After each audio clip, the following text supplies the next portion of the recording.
berikut merupakan mind mapping dari topik kita kali ini terkait topik perawatan periodontal fase 1 dengan subtopik splinting gigi yang goyang. Di mana pada subtopik splinting ini kita akan membahas beberapa learning point terkait yang pertama, definisi dari splinting, lalu kita akan membahas terkait indikasi dari splinting, dan untuk learning point yang kedua, kita akan membahas terkait tujuan dari tindakan atau perawatan splinting itu sendiri. Nah, untuk materi lebih jelasnya, tetap ada pada video ini dan simak dengan baik ya teman-teman. Definisi dari splinting. Splinting berasal dari kata splint yang berarti sebagai suatu proses penyatuan dua gigi atau lebih menjadi satu unit yang kaku dengan menggunakan restorasi atau perangkat yang tetap atau dapat dilepas. Splint periodontal merupakan alat yang digunakan untuk mempertahankan atau menstabilkan gigi yang bergerak pada posisi fungsionalnya. Lalu, indikasi dari splinting adalah splinting biasanya digunakan untuk keadaan-keadaan mobilitas gigi yang meningkat atau yang mengganggu kenyamanan pasien. Selain itu juga, splinting dapat digunakan untuk mencegah keadaan gigi yang akan mengalami migrasi atau migrasi gigi. Serta, splinting dapat digunakan sebagai gigi tiruan yang membutuhkan beberapa abutment. Jadi, splinting ini bisa digunakan dalam pembuatan proses gigi tiruan yang biasanya gigi abutmentnya itu mengalami kegoyangan, sehingga perlu dilakukan splint untuk mengimobilisasi gigi yang goyang tersebut. Nah, selanjutnya kita lanjut ke learning point kedua terkait tujuan dari tindakan splinting.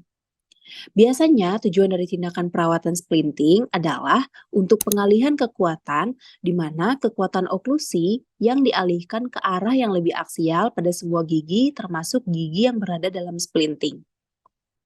Selain itu, tujuan dari splinting adalah untuk melakukan redistribusi gaya.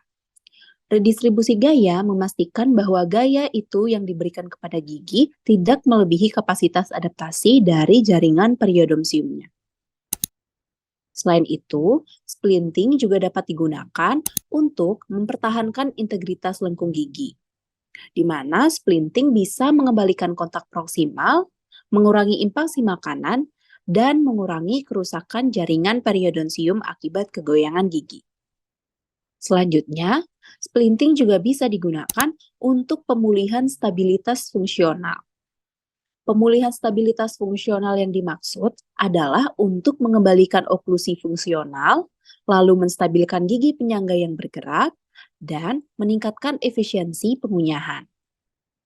Splinting juga dapat digunakan untuk meningkatkan kesejahteraan secara psikologis, di mana akan memberikan pasien kebebasan dari gigi yang goyang, sehingga pasien akan merasakan nyaman dan aman ketika menggunakan giginya untuk makan, berbicara, ataupun tersenyum. Dan untuk tujuan yang terakhir, splinting digunakan untuk menstabilkan gigi yang bergerak selama proses pembedahan, terutama proses terapi regeneratif. Oke teman-teman, jadi berikut merupakan rangkuman pembahasan kita tadi terkait topik perawatan periodontal fase 1 pada subtopik splinting gigi yang goyang. Dan pada subtopik kali ini kita tadi sudah membahas beberapa learning point, yaitu yang pertama definisi dari splinting, lalu indikasi splinting, dan pada learning point yang kedua kita sudah membahas terkait tujuan dari tindakan splinting. Jalan-jalan ke Kota Lahat, beli buah di Pasaraya. Tetap semangat dan sampai jumpa pada session materi berikutnya.